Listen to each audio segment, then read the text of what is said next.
All right, today we are diving deep into a really specific interpretation of biblical prophecy, one that lays out a final, cataclysmic war. We're going to be tracing the exact path of this invasion, as detailed by the author, starting way out in the east and ending right in the heart of Israel. So, let's get into it. So the big question the author is trying to answer here isn't just about who is fighting, but where they're fighting. I mean, what is the actual physical route these massive armies are predicted to take? We're going to follow this map step by step according to the source material. According to this analysis, this whole massive chain of events gets kicked off by one single monumental act. And it all starts with a natural barrier, the great Euphrates River, suddenly becoming not so much of a barrier anymore. And here it is. This is the scripture that really lays the groundwork for this whole thing. The book of Revelation says the sixth angel pours out his bowl, and boom, the Euphrates dries up. And the reason is stated right there, plain as day, to prepare a highway for an invasion from the east. Now, what's really important to grasp here is the author's emphasis on this point. This isn't being interpreted as, a bad drought or some natural seasonal change. No, this is presented as a miraculous divine act. The river doesn't just get low, it's dried up, basically rolled back like a carpet to let a massive army just walk across. Okay, so the path is officially open, the gateway from the east is unlocked, but who exactly are these kings from the east, and are they coming alone?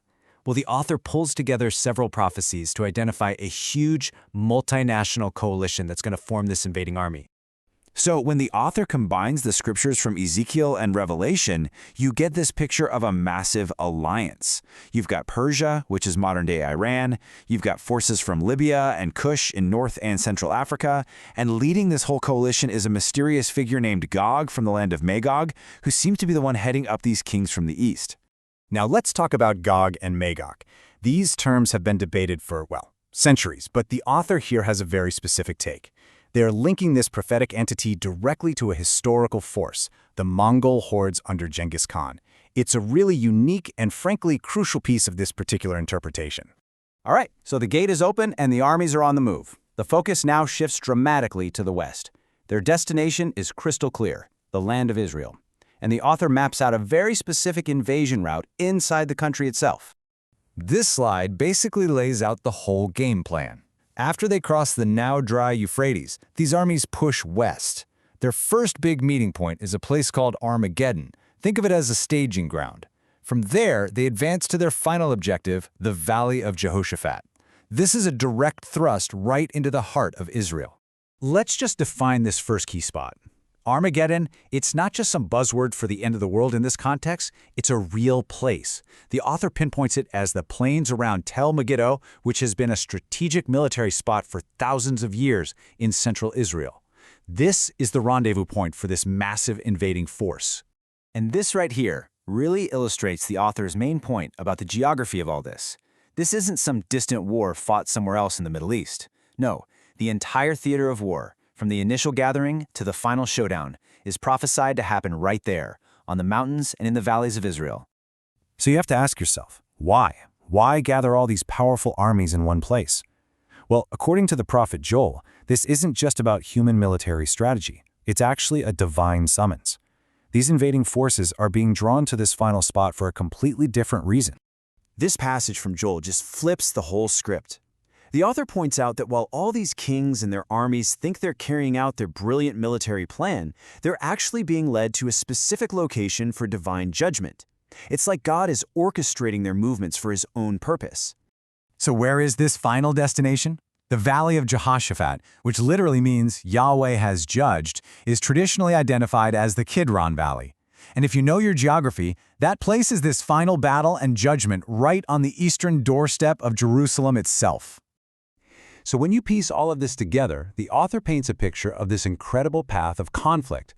It's a huge swath of destruction stretching all the way from the dried-up Euphrates riverbed in the east, cutting across the plains of Megiddo, and ending in the Kidron Valley, literally right outside Jerusalem's walls. So what happens after this final, epic confrontation in the Valley of Judgment? The prophet Ezekiel gives a pretty vivid and frankly startling description of the outcome, and it really emphasizes the incredible scale of the invaders' defeat. I mean, that prophecy is just so stark. Gog and his entire army aren't just defeated. They are given a burial plot inside Israel. The number of dead is so immense that the place itself gets a new name to remember the event, the Valley of Gog. And that name says it all, doesn't it? Gog literally translates to the multitude of Gog. This isn't just a military loss. We're talking about the annihilation of an army so massive that their burial becomes a major geographical and historical landmark on the land itself. So the author wraps up this whole prophetic breakdown not just with a summary, but with a pretty sharp critique.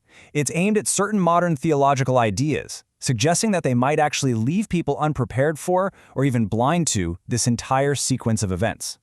And this is the author's final argument. The claim is that certain modern doctrines, like the idea of a pre-tribulation rapture, where believers are taken away before things get bad, or dispensationalism, these ideas actually stop or prevent their followers from seeing this prophetic timeline for what it is.